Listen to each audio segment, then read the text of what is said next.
Hello बच्चों, Justin study care में एक बार फिर से आप सबका स्वागत है। आप देख रहे हैं जस्टिन स्टडी केयर।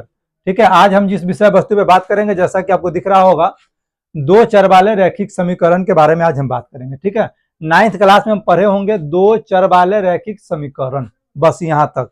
ठीक है, आज आपके इस पाठ्य पुस्तक में एक नया चीज ऐड हुआ है जिसका नाम है युग्म। ठीक है, यह विशेष रूप से जोड़ा गया है। और जैसे विशेष रूप से यह जोड़ा गया है तो इसका भी एक खास क्या है, काम है। ठीक है, चलिए बात कर लेते हैं। सबसे पहले हम बात करेंगे मेरे भाई दो चर का मतलब हुआ, यानी कि दो का मतलब तो समझ गया, दो संख्या का बोध हो रहा है, यानी कि दो संख्या, ये संख्या का बोध करा रहा है। चर की बात किया जाए मेरे भाई तो चर तो हम जानते हैं एक्स और वाई। ठीक है, एक्स वाई चर तो हम जानते हैं, या तो एक्स वाई होगा या अलग भी हो सकता है ना। बहुत ऐसे बच्चे हैं जो चर का मतलब एक्स और वाई से समझ लेते हैं, एक्स वाई नहीं, ए से लेकर जेड तक कोई भी हो सकता है चर के रूप में। ठीक है, और दो होगा, है ना। जब दो यानी कि दो चर का उपयोग किया जाएगा तो वहां पे हम कहेंगे वो चर है। रैखिक के मतलब हम कहेंगे जिसका घात, ठीक है, जिसका घात एक हो। ठीक है, जिसका घात एक हो उसको रैखिक कहेंगे। समीकरण अब किसको कहेंगे, ध्यान रखिएगा। समीकरण इस प्रकार से दर्शाया जा सकता है, किस प्रकार से, ध्यान रखिएगा। जैसे ए एक्स प्लस बी वाई हो गया, है ना, बराबर 0 हो गया। या हम कहेंगे 2x प्लस 3y बराबर क्या हो गया, 0 हो गया। या हम कहेंगे 3y प्लस 5x बराबर क्या हो गया, 7 हो गया। तो समीकरण को इस प्रकार से हम दर्शाएंगे। ठीक है, समीकरण को हम मेरे भाई इस प्रकार से दर्शा सकते हैं। ठीक है, ध्यान रखिएगा। तो एक बात आप लोग ध्यान रखेंगे, समीकरण में और बहुपद में अंतर है। समीकरण और बहुपद में मात्र यही अंतर है, बराबर का अंतर है। ठीक है, ध्यान रखिएगा। जब कभी ऐसा है ना, जब कभी ऐसा हो, हम बहुपद कब कहेंगे, हम बहुपद कब कहेंगे, जब हम कहेंगे 2x² प्लस क्या हो, 2x² प्लस क्या हो मेरे भाई, 2x हो। ठीक है, और बराबर ना हो। ठीक है, ध्यान रखिएगा, बराबर ना हो और ना बराबर के बाद कोई संख्या हो, तो हम कहेंगे सर ये बहुपद है, ये समीकरण नहीं है। ठीक है, ये जो है बहुपद है।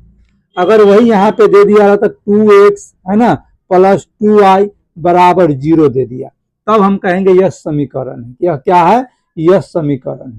ठीक है, समीकरण पहचानने का एक और तरीका हो सकता है मेरे भाई कि बराबर जो देखेंगे, बराबर के बाद जरूरी नहीं है कि 0 ही हो, बराबर के बाद कोई संख्या भी हो सकता है, चाहे वो संख्या प्लस में हो चाहे वो संख्या माइनस में हो। ठीक है, क्लियर है। तो अब तो है ना, ये सस्पेंस आप लोग को नहीं होना चाहिए कि बहुपद कब होगा, समीकरण कब होगा। ठीक है, जब इस प्रकार से हो, है ना, कोई चर यानी कि दो चर दे दिया रहे, बराबर दिया रहे, कोई संख्या हो जाए तो कहना कि वो समीकरण है।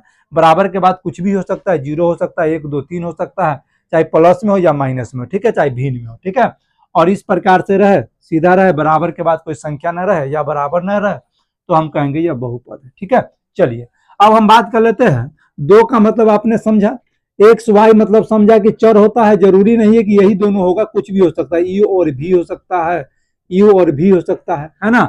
यू और भी समझ के तुम लोग खुश हो जाता होगा कि इसमें आई लव यू सर खा गया, है ना, आई लव। ठीक है, और रैखिक किसको कहेंगे, रैखिक कहेंगे जिसका घात एक हो, है ना। जो ऊपर लिखा रहता है ना चर पे, यानी कि एक्स वाई जेड पे ऊपर लिखा गया संख्या, उसका घात कहलाता है। ठीक है, तो जिसका घात एक हो। और एक बात और विशेष रूप से आप लोग ध्यान रखेंगे, घात एक होने का मतलब है कि उस पर लिखा ही नहीं रहेगा। ठीक है, घात कभी एक जो घात होता है ना, नहीं लिखा जाता है। जैसे हम यहाँ पे देखिएगा, इस सब में एक घात छुपा हुआ, लिखा हुआ नहीं है। इस पे एक छुपा हुआ है, इस पे एक छुपा हुआ, इस पे एक छुपा हुआ, इस पे एक छुपा हुआ। ठीक है, तो घात एक जो है मेरे भाई, घात एक जो है उसको लिखा नहीं जाता, उसको समझा जाता है। ठीक है, ध्यान रखिएगा। वही 2 3 4 इसको दर्शाना हो तब लिखना पड़ेगा। क्लियर है। चलिए आइए अब थोड़ा सा आगे बढ़ेंगे। ठीक है, अब हम बात करेंगे युग्म। आप कहिएगा तो सर युग्म के बारे में बताइए, तो युग्म का मतलब जोड़ा भी होगा। ठीक है, युग्म का मतलब जोड़ा होता है। क्या होता है मेरे भाई, युग्म का मतलब जोड़ा या दो, कितने, दो, जिसको हम दो संख्या कहेंगे। ये दो चर वाले रैखिक समीकरण तो इस तरीके से होगा, दो चर वाले, है ना, रैखिक समीकरण। अब देखिए इसका उदाहरण देखिए, दो चर वाले रैखिक समीकरण का युग्म कैसे होगा। जैसे यहाँ पे देखेंगे 2x प्लस 2y अब बराबर क्या है, 5 है। ठीक है, और कह दे 3x प्लस क्या हो जाए, 5y बराबर -10 हो जाए, तब हम कहेंगे सर ये दो चर वाले रैखिक समीकरण युग्म है।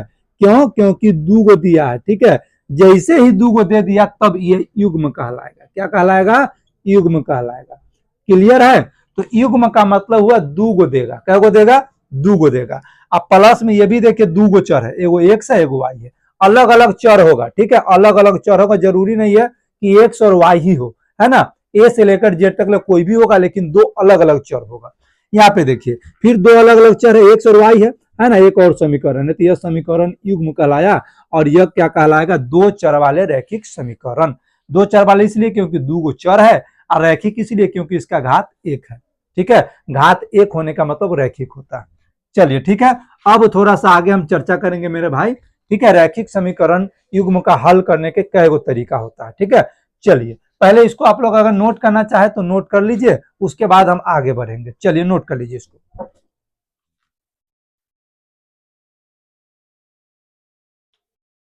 चलिए आइए अब आगे बात करेंगे दो चर वाले रैखिक समीकरण का मेरे भाई हल कैसे करेंगे और हल करने का कितने तरीके हैं, ठीक है। अब आपने जान गया कि दो चर वाले रैखिक समीकरण किस प्रकार का होता है, वो युग्म क्या होता है, ठीक है। ठीक है, क्लियर है? इतना तो आप लोग समझ गए होंगे। चलिए अब बात कर लेंगे दो चर वाले रैखिक समीकरण को हल करने का तरीका कितने हैं, ठीक है। इसको हम मिटाते हैं, ठीक है मेरे भाई। चलिए आइए, चलिए आइए अब हम करेंगे सबसे पहले, मुख्य बात है ये, ठीक है, ध्यान रखिएगा, ये दो चर वाले रैखिक समीकरण, ठीक है, दो चर वाले, ठीक है, दो चर वाले रैखिक समीकरण, रैखिक समीकरण, ठीक है, रैखिक समीकरण युग्म का, है ना, युग्म का, है ना, हल करने के तरीके, हल करने के विधि, है ना, हल करने के विधियां या विधि हम कह सकते हैं, ठीक है। चलिए अब बात कर लेते कौन कौन से विधियां हैं। सबसे पहले हम बात करेंगे एक विधि जो है वो है ग्राफीय विधि। क्या है मेरे भाई? ग्राफीय विधि, ठीक है। ग्राफीय विधि जिसको ग्राफ के माध्यम से दर्शाना होता है, तो एक विधि जो है ग्राफीय विधि है, ध्यान रखेंगे, ठीक है। और एक विधि जो है मेरे भाई, एक विधि जो है उसको कहते बीज गणितीय विधि, बीज गणितीय, है ना, बीज गणितीय विधि। अब देखेंगे, और बीज गणितीय विधि में तीन गो विधि आ जाता है, ठीक है। बीज गणितीय विधि में तीन गो विधि आता है। कौन कौन आता है? एक आता है प्रतिस्थापन विधि। क्या आएगा? प्रतिस्थापन विधि, ठीक है, प्रतिस्थापन विधि। एक आएगा विलोपन विधि, ठीक है, क्या आएगा? एक आएगा विलोपन विधि, ध्यान रखेंगे, ठीक है। और एक आएगा मेरे भाई, एक आएगा वज्र गुणन विधि। क्या आएगा? वज्र गुणन विधि, वज्र गुणन विधि, ठीक है। इस तरीके से हम कहेंगे दो चर वाले रैखिक समीकरण का हल करने के तरीके हैं, ठीक है। सबसे पहला तरीका हम बात करेंगे मेरे भाई ग्राफीय विधि हो गया, और एक हो जाएगा बीज गणितीय विधि जिसके अंदर, है ना, बीज गणितीय विधि के अंदर तीन गो विधि होगा। एक होगा प्रतिस्थापन विधि, एक होगा विलोपन विधि, और एक होगा वज्र गुणन विधि। जैसे जैसे चैप्टर हम आगे कराते जाएंगे इन तीनों विधियों के बारे में हम जानते जाएंगे, ठीक है। फिलहाल आपको ज्ञान के लिए बता दे, है ना, प्रश्नावली 3.1, ठीक है, प्रश्नावली 3.1 और, है ना, और 3.2, ठीक है, प्रश्नावली 3.1 और 3.2 जिसका हल होगा वो होगा ग्राफीय विधि से, ठीक है, ध्यान रखिएगा। उसके बाद बात कर लेंगे प्रश्नावली, ठीक है, 3.3 से लेकर 3.4 तक, है ना, ये जो हल होगा ये होगा मेरे भाई, ये होगा प्रतिस्थापन विधि द्वारा, ठीक है, ये होगा प्रतिस्थापन विधि द्वारा, ठीक है। अब बात करेंगे प्रश्नावली 3.4, तो प्रश्नावली 3.4 तक तो समझ गए। 3.5 इसका जब हल करेंगे हम तो यह होगा वज्र गुणन विधि द्वारा। इसके विधि द्वारा? वज्र गुणन विधि द्वारा, ठीक है, ध्यान रखिएगा, ठीक है। जैसे जैसे चैप्टर चलेगा वैसे वैसे हम उस विधियों के बारे में बात कर लेंगे। अब एक और प्रश्नावली रह जाएगा मेरे भाई जिसका नाम है ना, प्रश्नावली 3.6। 3.6 में जो हल होगा ना, तो 3.6 में जो हल होगा तो पहले रैखिक समीकरण युग में बदलना होगा। रैखिक समीकरण, ठीक है, रैखिक समीकरण युग में बदल कर हल करना होगा, ठीक है, बदल कर हल करना होगा, ठीक है। अब आप लोग सोच रहे होंगे कि सर 3.6 में ऐसा क्या है कि जिसको रैखिक समीकरण पहले बदलना होगा उसके बाद हल होगा? हाँ बिल्कुल ऐसा ही है, ठीक है। 3.6 में क्या है, इस प्रकार से समीकरण दिया रहेगा।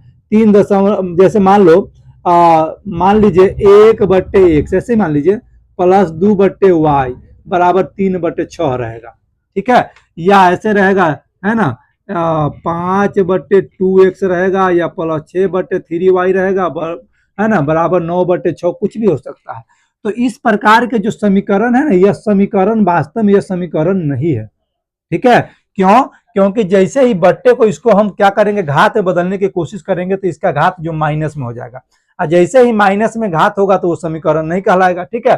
तो इस टाइप का जो समीकरण दिया रहेगा बट्टे में, तो उसको पहले रैखिक समीकरण में हम लोग बदल लेंगे, उसके बाद, है ना, इन विधियों में से कोई एक विधि जो कहा जाए उस विधि को लगा करके क्या करेंगे, हल करेंगे। ध्यान रखिएगा इस बात को, यदि प्रश्न कह दे कि फलाने विधि से ही हल करना है, तब तो वहां पे हम मजबूर है उसी विधि से करना होगा। यदि प्रश्न हमको आजादी दे दे कि सीधा इसको हल कर देना है, तब कई विधि है, 3 4 विधि है, हमको जो अच्छा लगे उस विधि से उसका हल कर सकते हैं, ठीक है। क्लियर है? तो चलिए आज हम बात करेंगे प्रश्नावली 3.1 के बारे में, ठीक है। अभी हम जो करवाने जा रहे हैं प्रश्नावली 3.1, जिसका हल होगा ग्राफीय विधि द्वारा, ठीक है। सिर्फ और सिर्फ ग्राफीय विधि द्वारा हल होगा इसका, और हल भी नहीं करना, सिर्फ ग्राफीय विधि पर इसको क्या कर देना है, दर्शा देना है, ठीक है। चलिए अब आप लोग इसको नोट कर लीजिए, अब चलेंगे चैप्टर की ओर।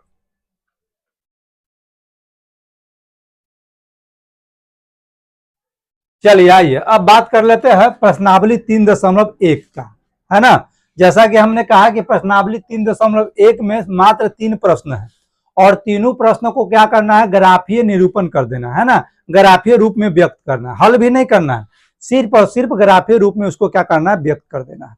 चलिए आइए प्रश्न पर नजर दौड़ाते हैं, ठीक है। प्रश्न देखिएगा, प्रश्न क्या कह रहा है, ठीक है। प्रश्न कह रहा है कि आफ्ताब नाम का एक व्यक्ति है जो अपने पुत्री से कहता है, पुत्री अर्थात अपने बेटी से कहता है कि 7 वर्ष पूर्व, पूर्व का मतलब होता है पहले या पीछे, ठीक है, ध्यान रखिएगा। 7 वर्ष पूर्व मैं तुमसे 7 गुनी आयु का था, यानी कि आफ्ताब जो अपने बेटी से कहता है कि 7 साल पहले हम तुम्हारे उम्र के 7 गुना थे, ठीक है। उसके बाद क्या कह रहा, अब, लेकिन अब से, अब जैसे ही मैं 3 वर्ष आगे जाऊंगा, यानी कि 3 वर्ष के बाद हम तुमसे केवल 3, है ना, 3 गुनी आयु का क्या होऊंगा, रह जाऊंगा। अब क्या करना, इस स्थिति को बीजीय गणितीय एवं ग्राफीय रूपों में क्या करना, व्यक्त कर देना है। समझिए पहले बात, अब बात समझिए, कभी भी इस प्रकार के प्रश्न दे, है ना, एज वाला, उम्र वाला, तो उसमें अगर पहले कहे, ध्यान रखिएगा एक बात आप लोग जानिए, के पूर्व का है, ठीक है, के पूर्व का है या के पहले का है, ठीक है, ठीक है, के पूर्व का है या के पहले का है, तो वहां पे माइनस चिन्ह का प्रयोग करना है, क्या करना है, माइनस चिन्ह का प्रयोग करना है, ठीक है। उसके बाद के बाद का है, ठीक है, बाद का है, ठीक है, या पश्चात का है, क्या कहे, या पश्चात का है, तो वहां पे हम लोग क्या करेंगे, प्लस चिन्ह का प्रयोग करेंगे। इतना बात तो पहले ध्यान देकर चलिए, ठीक है। अगर के पूर्व, के पहले या पीछे कह दे, ठीक है, क्या कह दे, पीछे कह दे, तो हम लोग कहेंगे माइनस का, है ना, प्रयोग। के बाद कह दे, पश्चात कह दे, या कहेंगे, है ना, आगे, 3 वर्ष आगे या 3 वर्ष, है ना, आने वाले समय में, तो वहां पे प्लस चिन्ह का प्रयोग करेंगे। इतना बात तो पहले जान के रखिए, ठीक है। अगर इतना बात जान गए तो यहाँ पे थोड़ा सा सहूलियत होने वाला है। चलिए आइए करते हैं, ठीक है, करते इस प्रश्न का हल किस प्रकार से करेंगे देखिएगा। सबसे पहले हम लिख लेंगे मेरे भाई हल, ठीक है। हल लिखना है, बैल तो तुम लोग है ही, है ना, हम चरवाहा है, तुम लोग को चरा रहे हैं, ठीक है। अब यहाँ पे पढ़िए, आफ्ताब अपनी पुत्री से कहता है 7 वर्ष पूर्व मैं तुमसे 7 गुनी आयु का था, यानी कि आफ्ताब का जो वर्तमान आयु है, अभी अभी जो उसका उम्र है उसको भी पता नहीं है, यानी कि हमको भी पता नहीं है, तो मान के चलेंगे। तो यहाँ पर लिखेंगे आफ्ताब का, क्या लिखेंगे, आफ्ताब का वर्तमान, क्या लिखेंगे, आफ्ताब का वर्तमान आयु, ठीक है, एक्स वर्ष है, क्या है, एक्स वर्ष, एक्स वाई जेड कुछ भी मान सकते, ध्यान रखना अपनी मर्जी है, 1 वर्ष है, मान लेते हैं, इस बात को हम मान के चलते हैं, ठीक है, इस बात को हम मान के चलते हैं कि आफ्ताब का उम्र जो है ना, एक्स वर्ष है। तो जब आफ्ताब का आयु एक्स वर्ष अभी है, तो 7 साल पूर्व कह रहा, अभी हम कहे पूर्व में जैसे ही कहे तो माइनस लगा देंगे, यानी कि 7 साल पीछे जाएगा। मान लो अभी मेरा उम्र क्या है, 18 साल है, तो 7 साल पहले कितना रहा होगा, 7 साल घटा देना होगा, है ना। तो आफताब का अभी अभी जो उम्र है x वर्ष है, तो हम कहेंगे 7 वर्ष पूर्व। ठीक है, 7 वर्ष पूर्व, 7 वर्ष पूर्व, है ना। आफताब का आयु, आफताब का आयु रहा होगा 7 साल कम, यानी कि वर्तमान आयु में से 7 साल घटा दीजिए।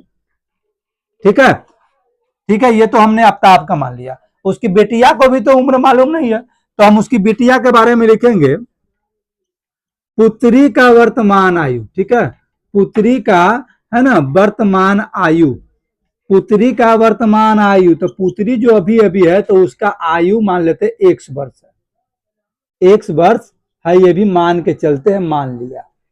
ठीक है, तो 7 वर्ष पहले इसका उम्र भी तो 7 साल कम रहा होगा।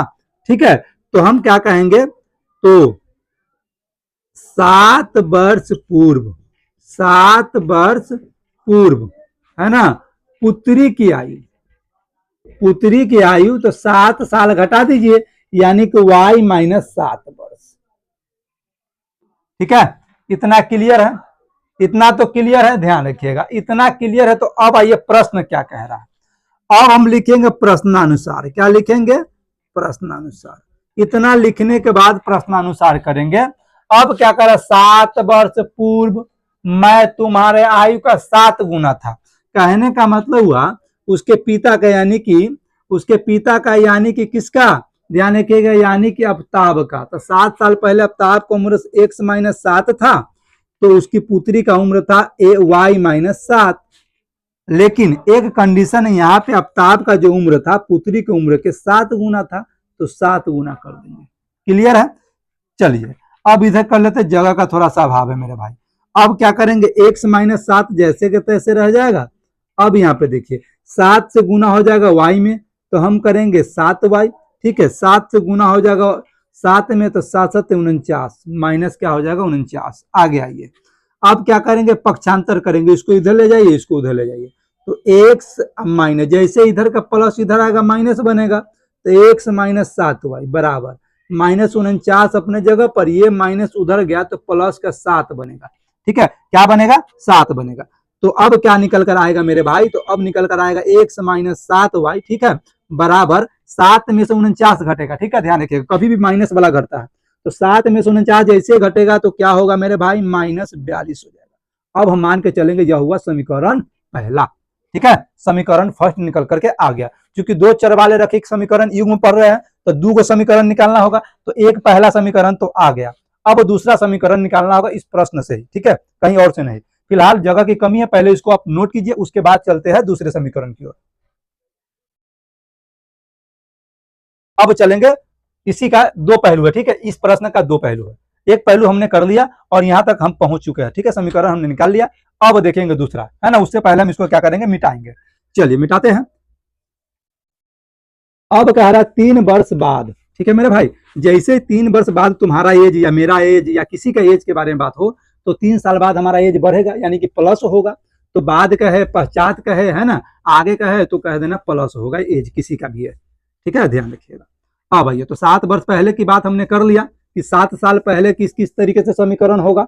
चलिए अब देखेंगे 3 साल बाद कैसे होगा। अब हम लिखेंगे 3 वर्ष बाद। ठीक है, 3 वर्ष की बात कर रहा है ना भाई, देख लीजिएगा। ठीक है, 3 वर्ष बाद। अब लिखेंगे 3 वर्ष बाद। 3 वर्ष बाद आफताब का आयु, आफताब का आयु, आफताब का आयु क्या हो जाएगा, बढ़ जाएगा 3 साल, यानी कि अभी x है तो हो जाएगा x प्लस 3 वर्ष। ठीक है, तो 3 वर्ष बाद ऐसा तो नहीं है कि आफताब का उम्र ही बढ़ेगा और उसकी बेटी का उम्र नहीं बढ़ेगा, है ना। 3 साल बाद किसी का भी उम्र बढ़ेगा, किसी का उम्र स्थायी नहीं रहेगा। ठीक है, तो इसका मतलब उसकी पुत्री का भी आयु बढ़ जाएगा। तो हम लिखेंगे 3 वर्ष बाद। ठीक है, 3 वर्ष बाद पुत्री का, है ना, पुत्री का आयु क्या हो जाएगा, y प्लस 3 वर्ष, यानी कि इसका भी तो बढ़ेगा। अब यहाँ पे जैसे इस कंडीशन में आएगा तो यहाँ पे उसके पिताजी कहता है कि 3 वर्ष के बाद जो कंडीशन बनेगा, जो हालात बनेगा, इस तरीके से बनेगा कि उस समय हम तुम्हारे एज का मात्र 3 गुना रह जाएंगे। कितना गुना, 3 गुना। अब फिर से हम लिखेंगे प्रश्नानुसार। ठीक है, प्रश्नानुसार लिख लीजिए। प्रश्नानुसार देखेंगे आफताब का एज x प्लस 3 है, और वही बात करे किसका, उसकी पुत्री का, तो y प्लस 3 है ना। अब प्रश्न क्या कह रहा है, आफताब क्या कह रहा है अपने पुत्री से कि 3 गुना हो जाएंगे, तो 3 गुना कर देंगे। यहाँ पे x प्लस 3, बराबर 3 से y में गुना होगा 3y, 3 से 3 में गुना होगा 3 तिहाई 9। अब क्या होगा मेरे भाई, x अपना जगह पर, ये इधर आएगा प्लस का तो माइनस 3y हो जाएगा, 9 अपने जगह। अब ये प्लस का 3 उधर जाएगा तो माइनस में 3 होगा। ठीक है, क्लियर है। चलिए उसके बाद क्या होगा, x माइनस 3y बराबर क्या होगा, 9 में से 3 जाएगा तो क्या बनेगा, 6 बनेगा। इस प्रकार से समीकरण सेकेंड निकल करके आ गया। ठीक है, अब हम पढ़ रहे दो चर वाले रैखिक समीकरण युग्म। ठीक है, तो दो समीकरण हमने क्या किया, प्राप्त कर लिया। अब उस समीकरण को क्या करेंगे, हम ग्राफीय रूप में व्यक्त करेंगे। ठीक है, जगह का अभाव है, पहले इसको आप लोग नोट कीजिए, फिर चलते हैं, है ना, आगे की ओर। चलिए उम्मीद करते हैं आप लोग नोट कर लिए होंगे। चलिए बढ़ते आगे, अब कैसे होगा ये करना है। ठीक है, चलिए इसको मिटाते, आप लोग नोट कर लिए होंगे। अब आप लोग को ध्यान होना चाहिए, है ना, एक समीकरण हम निकाल कर लाया था, x minus 7y is equal to minus 42, यह था समीकरण फर्स्ट, है ना मेरे भाई। चलिए, और एक हमने प्राप्त जो किया था वो था x minus 3y is equal to 6, समीकरण सेकेंड। क्लियर है। ठीक है, अब इस समीकरण को तोड़ मरोड़ करके क्या करना, ग्राफीय विधि में निरूपण कर देना। ठीक है, चलिए आइए अब देखते हैं। इधर थोड़ा सा हम कर लेंगे, क्या कर लेंगे, तालिका बना लेते हैं ताकि सुविधा रहे। एक तालिका हम बना लेते हैं मेरे भाई ताकि सुविधा रहे। यह तालिका बनेगा समीकरण फर्स्ट के लिए। ठीक है, यह तालिका बना लेते समीकरण फर्स्ट के लिए। ठीक है, चलिए यह x हो गया, यह y हो गया। ठीक है, एक और तालिका बना लेते हैं समीकरण सेकेंड के लिए ताकि हल करने में सुविधा हो जाए, है ना, समीकरण सेकेंड के लिए। क्लियर है। चलिए आइए अब हम कर लेंगे समीकरण फर्स्ट। समीकरण फर्स्ट ये है, दिख रहा होगा आपको, है ना। अब इसमें क्या करना, x का मान या y का मान रखकर, है ना, y का मान और x का मान क्या करना है, निकालना होगा। ठीक है, इसमें क्या करेंगे, या तो x का मान ले लीजिए, y का मान निकालिए, या y का मान ले लीजिए, x का मान निकालिए, है ना। ज्यादातर आप लोग कोशिश कीजिएगा कि ऐसा मान रखें जो सिंपल भी हो, सहज भी हो और सुविधाजनक भी हो, ताकि आप लोग को हल करने में किसी तरीके कोई परेशानी न हो। ठीक है, आइए पहले हम 0 से शुरू कर लेते हैं। ठीक है, अब हम लिखेंगे इस समीकरण फर्स्ट के लिए, हम शुरू कर रहे हैं। ठीक है बाबू, 2 मिनट के लिए इसको मिटा देते हैं। ठीक है, चलिए 2 मिनट के लिए इसको मिटा देते, फिर बाद में इसको कर लेंगे। अब लिखेंगे x बराबर 0, जैसे x बराबर 0 लेंगे तो 0 माइनस 7y, ठीक है, माइनस क्या हो जाएगा, बराबर में 42 हो जाएगा। ठीक है, आगे जैसे स्टेप होगा या तो हम क्या करेंगे, माइनस 7y बराबर माइनस 42 होगा, 0 का कोई वैल्यू नहीं आगे है। अब y is equal to minus 42 अब बट्टे माइनस 7। यदि 42 को काटेंगे 7 से तो कई बार में कट जाएगा, 6 बार में कट जाएगा। तो x का मान 0 लिए थे तो y का मान कितना आया मेरे भाई, 6 आया। ठीक है, फिर अगला करेंगे, फिर से x या y का कोई एक वैल्यू ले लेंगे, उसके बाद x का मान निकाल लेंगे। ठीक है, इसमें फिर क्या करेंगे, x या y का कोई एक मान अपने मन से रखना है। ठीक है, चलिए कोई भी आप लोग सोच लीजिए जो सुविधाजनक को, क्या करना चाहेंगे आप लोग, चलिए कीजिए। 7 7 7 49 उधर जाएगा तो प्लस 49 हो जाएगा। चलिए ठीक है, 7 ले लेते हैं, है ना। तो हम क्या करेंगे, y बराबर 7 ले लेते हैं। y बराबर जैसे ही 7 लेंगे तो x माइनस 7 गुने 7 बराबर माइनस 42 होगा। क्लियर है। चलिए x बराबर 7 लिए तो x माइनस 7 7 49 बराबर क्या होगा, माइनस 42। अब आगे क्या करेंगे, हम आगे करेंगे x अपने जगह पर, ठीक है, बराबर अपने जगह पर, माइनस 42 भी अपने जगह पर। इधर का माइनस जैसे उधर जाएगा तो प्लस का होगा, प्लस 49 हो जाएगा। तो x इज इक्वल टू क्या होगा, 49 में से 42 जाएगा, कितना होगा, 7 होगा। तो यहाँ पे जैसे y का मान कितना लिए, 7 लिए, तो x का मान कितना आया, 7 आया। क्लियर है, इतना तो क्लियर हो गया होगा भाई। तो समीकरण फर्स्ट से, है ना, जो मान लेना था हमने वो प्राप्त कर लिया। चलिए अब चलेंगे समीकरण सेकेंड की ओर, है ना। बोर्ड पर थोड़ा सा जगह कम है, आप लोग नोट करते चलिए, उसके बाद बढ़ेंगे। चलिए ठीक है, आप इसको पहले नोट कीजिए, उसके बाद देखते हैं समीकरण सेकेंड। चलिए ठीक है, अब करते हैं समीकरण सेकेंड का हल। ठीक है, इसको मिटाते हैं मेरे भाई, इसको मिटाना ही होगा क्योंकि जगह का अभाव है। ठीक है, चलिए अब आते हैं समीकरण सेकेंड, देख लेते हैं। ठीक है, समीकरण सेकेंड क्या था, समीकरण सेकेंड जो था, ध्यान रखिएगा, x minus 3y equal to 6 था। ठीक है, यहाँ पे वही काम करेंगे, 0 रख लीजिए, 1 2 छोटा छोटा संख्या रखिए, सहज और सुविधाजनक रखिएगा। यहाँ पे हम करेंगे x बराबर यदि 0 लेते हैं तो क्या होगा, 0 माइनस 3y बराबर 6 हो जाएगा। या हम क्या करेंगे, 0 माइनस 3y, माफ कीजिएगा, क्या करेंगे, माइनस 3y बराबर 6 हो जाएगा। y बराबर क्या होगा, 6 बाई माइनस 3। यदि माइनस 3 से 6 को काटेंगे तो माइनस 2 बार में चला जाएगा, यानी कि x का 0 हो गया। ठीक है, और y का माइनस 2 हो गया। ठीक है, फिर से एक ले लेंगे कोई, ठीक है, सुविधाजनक, x या y, अपनी मर्जी है, कोई भी एक ले सकते हैं। जरूरी नहीं कि x का ही लेंगे, जरूरी नहीं कि y का ही लेंगे, जो इच्छा हो आपको। ठीक है, चलिए अब हम क्या कर लेते हैं, y का मान 1 ले लेते हैं। जैसे 1 लेंगे इधर जाएगा 9, ज्यादा लंबा लिखना पड़ जाएगा, है ना। तो ध्यान रखिएगा, यहाँ पे y का मान क्या ले ले, चलिए y का मान 1 ही ले लेते हैं। चलिए अब करेंगे y बराबर 1। ठीक है, तो क्या होगा, x माइनस 3 गुने 1 बराबर क्या होगा, 6। क्योंकि y की जगह पर 1 लिया हमने, ठीक है। अब करेंगे x है ना बराबर 6, ये गुना होगा तो 3 होगा, माइनस का उधर जैसे ही जाएगा तो प्लस हो जाएगा, क्या हो जाएगा, प्लस हो जाएगा, तो क्या बनकर आ जाएगा, 9 बनकर आ जाएगा, ठीक है। यानी कि y का जैसे 1 लिए तो x का मान क्या हो गया, 9 हो गया। क्लियर है, ठीक है मेरे भाई, क्लियर है ना। चलिए अब क्या करेंगे, ग्राफीय रूप में इसको व्यक्त करने की कोशिश करते हैं, ठीक है। अब ग्राफीय रूप में व्यक्त करेंगे उससे पहले आप लोग इसको क्या कर लीजिए, नोट कर लीजिए, फटाफट कीजिए, जगह की कमी है, फटाफट करते चलिए आप लोग।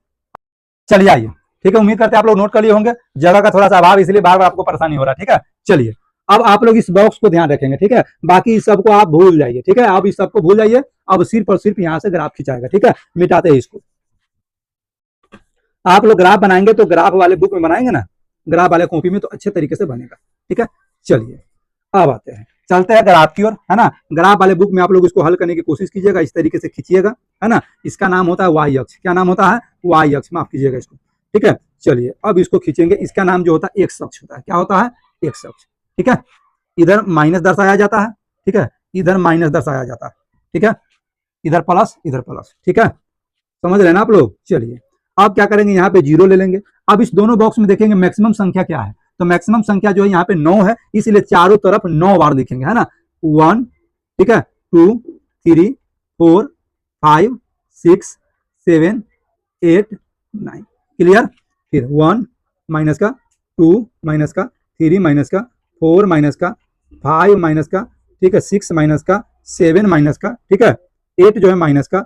चलिए अब एक जो होगा 9 जो होगा माइनस का, क्लियर है। चलिए वही चीज यहाँ भी लिख लेंगे, 1, 2, 3, 4, 5, 6, 7, 8, 9, ठीक है, ध्यान रखिएगा ये वाई अक्ष, 1, 2, 3, 4, 5, 6, 7, 8, 9।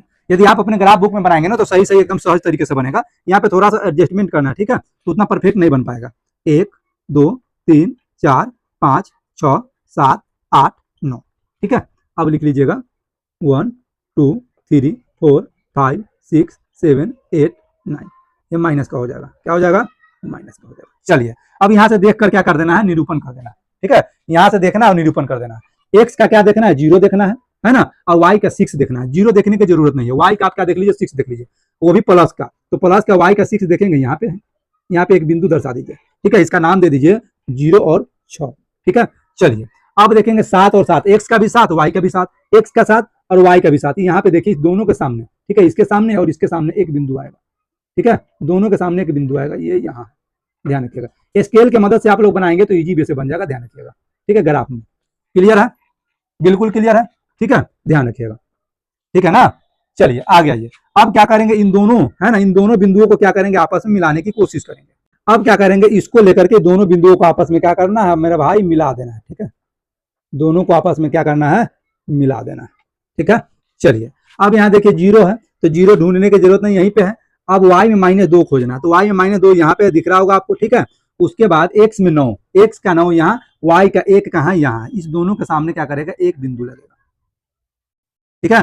अब इस दोनों को मिलाते हुए, ठीक है, इस दोनों को, इसका नाम दे देंगे मेरे भाई, इसका नाम दे देंगे, ये 0 -2 है, बिंदु का नाम दे देंगे, इस बिंदु का नाम होगा 9 और 1, ठीक है, क्लियर है। अब इस दोनों बिंदुओं को आपस में क्या करना है, मिला देना है, ठीक है, मिला देना है, ठीक है। हमें सिर्फ निरूपण कर देना है, ये कभी मत देखोगे कि सर काट नहीं रहा, ये कहीं ना कहीं जाएगा तो ये आपस में कहीं ना कहीं क्या होगा, कटेगा। हमें सिर्फ ग्राफीय रूप में क्या करना है, निरूपण करना है, यानी कि व्यक्त कर देना है। अब ये कहाँ जाके कटेगा, क्यों कटेगा, कैसे कटेगा, इसका हमको लेखा जोखा नहीं लेना, सिर्फ ग्राफीय रूप में व्यक्त कर देना है, ऐसे हो जाएगा, ठीक है।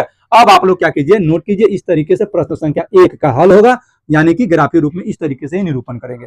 यदि आप है ना अपने स्केल के माध्यम से और ग्राफ बुक में अच्छे से बनाएंगे तो काफी अच्छा तरीके से ये बनेगा, ठीक है। यहाँ पे थोड़ा सा क्या है, सुविधा का अभाव है, इसलिए इस तरीके से, ठीक है, आप लोग इसको क्या कीजिए, नोट कर लीजिए। अब हुआ कंप्लीट प्रश्न संख्या